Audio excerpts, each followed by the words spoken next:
What's up, everybody, and welcome to my Monday Night Raw review. Back again this week, Montreal, Quebec, Canada. Obviously, a somewhat newsworthy show coming out of this, which there have been rumors all day going on about Rhea Ripley, which they immediately had Rhea Ripley come out there. She had her arm in a sling. I will say this: I'm still not digging the new Raw stage right now. I don't know why they still made it this small. Where I stuck with the old one. I guess they're doing that for Raw and SmackDown now. It looks like something NXT would do, but hey, I guess like I said, for us to get to get more people in the building and get the numbers bigger. So there you go. But yes, Rhea Ripley came out there. Adam Pearce was in the ring also. Basically telling everybody, I guess you all know what's going on right now after the attack last week from Liv Morgan. Apparently, what happened last week, I knew a chair was thrown at her, but I guess Liv Morgan may have threw her into the wall, and that's probably was like some freak accident that injured her.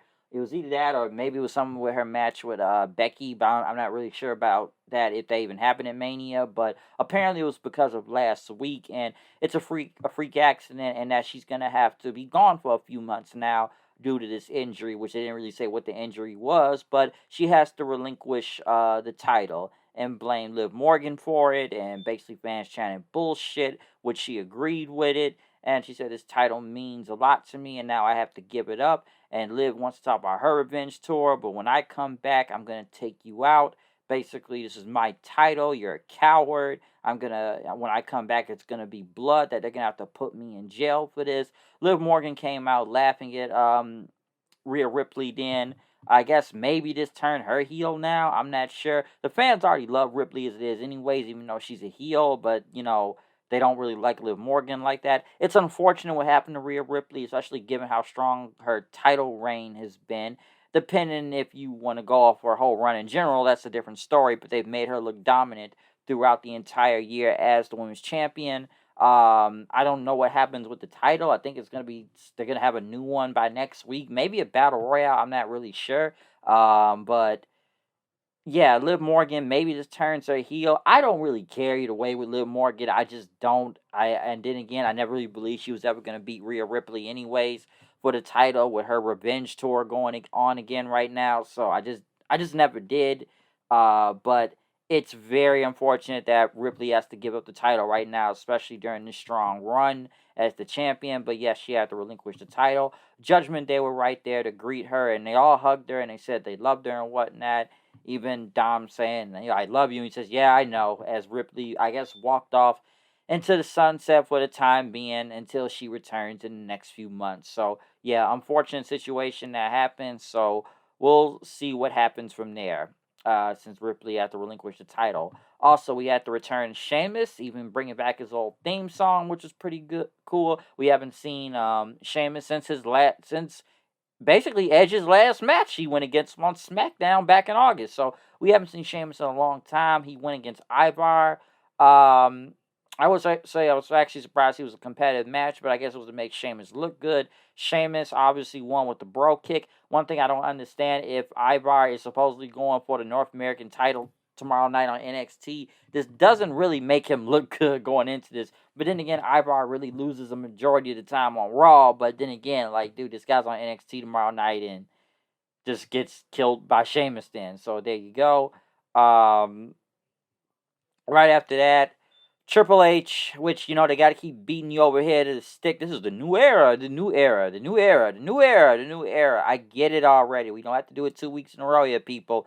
I understand why, but you don't have to beat everybody's head into a stick with it. But Triple H basically talked about WrestleMania and how, kingdoms fell and nightmares begin, and that, we got new tag team champions, which basically, we're switching the Raw tag titles, which the fan chant you deserved it. Triple H congratulated them, saying it's one of the biggest tag matches in history. Don't know about that, but Triple H talked about the new tag title belts. Now they are the World Tag Team Champions. Basically, this is like the draft of old with the World Tag Team Champions and the WWE Tag Team Champions on SmackDown. I'll say this about the new title belts. They basically just look like the World Heavyweight title, except red. That's all it really is. It's not like it was a new belt. All the belts literally look the same again between the world title, the women's title, now the the tag team, well, not Raw tag titles, but the World Tag Team Championships. I was kind of hoping for a new design. That's what I was kind of expecting to see. But no, all the belts literally look the same. We got the regular one, the white one, and now the somewhat red one. So I was hoping for a new design, but it's whatever, I guess. But yeah, Triple H went on to say that you guys are now the new World Tag Team Champions.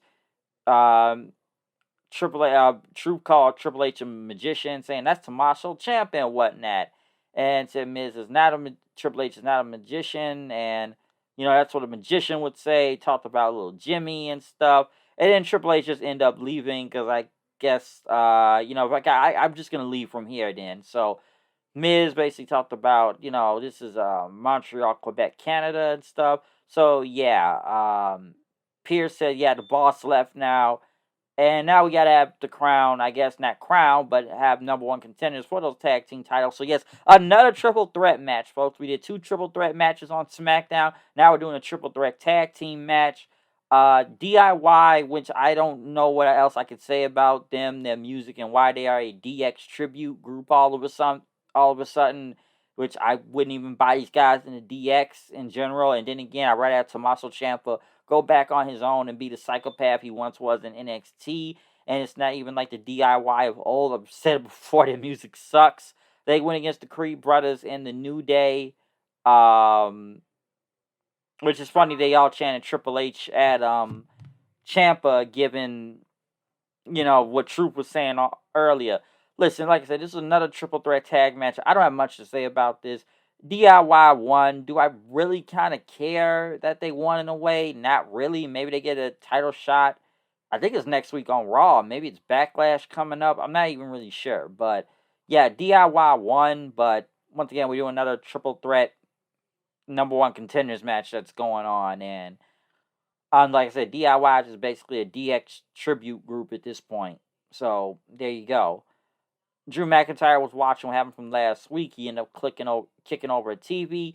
Maxine Dupree and Ivy Nile went against Candice LeRae and Indy Hartwell. I did not really watch this match. I left to do something. And then again, once I saw the crowd was dead, I did not really need to see it. And by the time I came back, it was over and Candice LeRae and them won. I don't care to see this feud. Like I said, every women's tag match on Raw is literally the same reaction that nobody gives a damn. Okay? Whether it be the titles or not, nobody cares.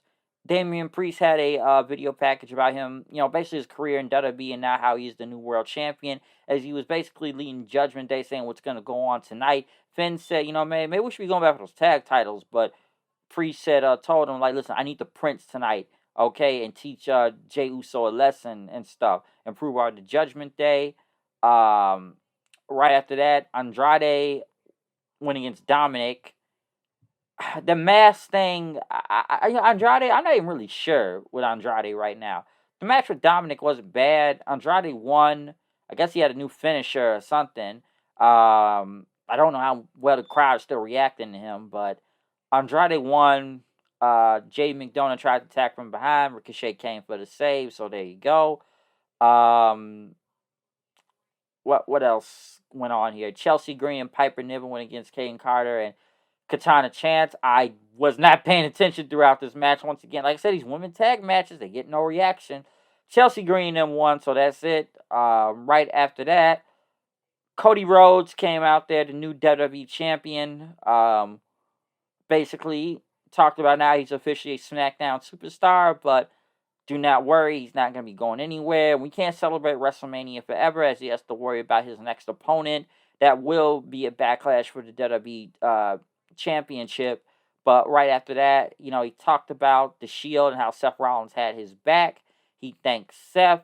He was doing a lot of reflecting. He talked about The Rock and stuff. And, Cody talked about what The Rock is doing. And if The Rock even has one more match with him, and he talked about the bloodline. We're having on SmackDown with Tama Tonga now in the WWE, and how Roman Reigns was nowhere to be found. And even brought out Jey Uso. I know Jey Uso talked about, he didn't really want to talk about what happened on SmackDown, and talked about he didn't think the bloodline are going to go on dark and dangerous as they ever been. He wished that, he told Jimmy, I told him to come with me, but he didn't want to come. So Yeah, that's what he just ended up being taken out on SmackDown then. But excuse me. But yeah, right after that, Cody did bring out Jey Uso. Cody talked about, yeah, you're the number one contender for the world title now. You can do this and stuff. And basically, he thanked Jey for having his back at WrestleMania to help him to become champion and finish the story. As Jey went on to do the whole yeet thing and stuff. As Cody went on to say, until we yeet again. They hugged each other and then they, both went their separate ways then. So yeet, yeet, yeet. Jey Uso went against Finn Balor. Jey Uso won. Priest came out with the title and held it up above himself. Judgment Day tried to attack from behind, but Jey Uso ended up getting away, going all the way to the outside of the building, just going through fans, slapping hands and stuff. And he looked at Sami Zayn then, looking upwards and stuff, saying, hey man, years ago I was in this building to watch my first show, and now I'm back again. I return as a champion. Sami basically went through the crowd as a man of the people, as fans sung along to his theme song. Getting ready for his match against Chad Gable. So yeah, he's just smiles and just walking all over the place, slapping hands. The match itself was a great match. No surprise from there. Definitely was the best thing out of the entire night, I felt like. So this was a great Intercontinental title match. Sami Zayn ended up winning, still retaining his Intercontinental title with the haluva kick. Kind of bled right there. He ended up, even holding up Chad Gable's hand and everything as he celebrated.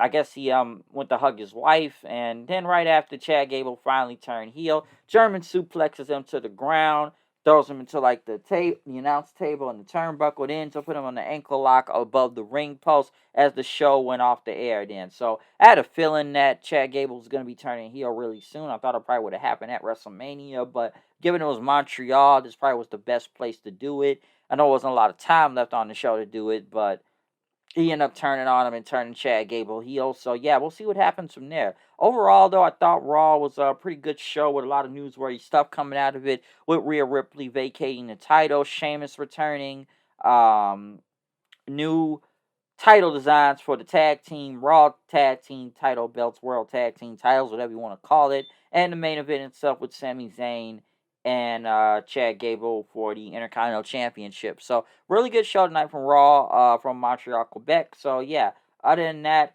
at least there wasn't a screw job that went on here tonight. So yeah, no Montreal screw job part 2.